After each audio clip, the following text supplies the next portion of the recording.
U l-kandidati laburisti għal kunsill lokali tal-Imqabba flimkien mal-kelliem laburista tal-Kunsillu Lokali Stefan Bontempo indirizzaw konferenza tal-aħbarijiet dwar it-tmexxija tal-Kunsill Lokali tal-Imqabba b'maġġoranza nazzjonalista.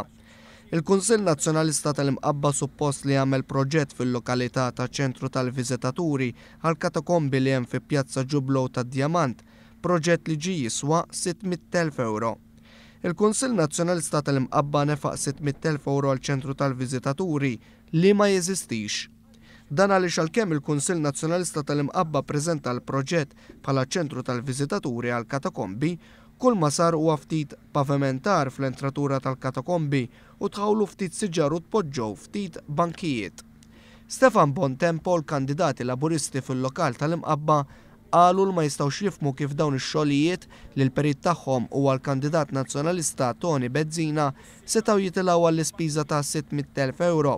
Apparti minn hekk, meta kienet qed tissir triq li tmiss mal-katakombi, il-kuntrattur li tqabbad minn Transport Malta laqgħa xi pajpijiet tal-ilma u drenaġġ, b'konsegwenza li l-katakombi spiċċaw għerqu u saritulhom il-ħsara.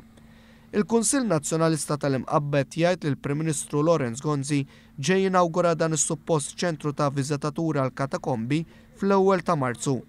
Heritage Malta iżda bħala l-entità responsabbli għal katakombi diġà wissiet lill kunsill huwa impossibbli li fl-ewwel ta' Marzu ikun hemm aċċess għal katakombi minħabba ħsara li saret u l-periklu li hemm.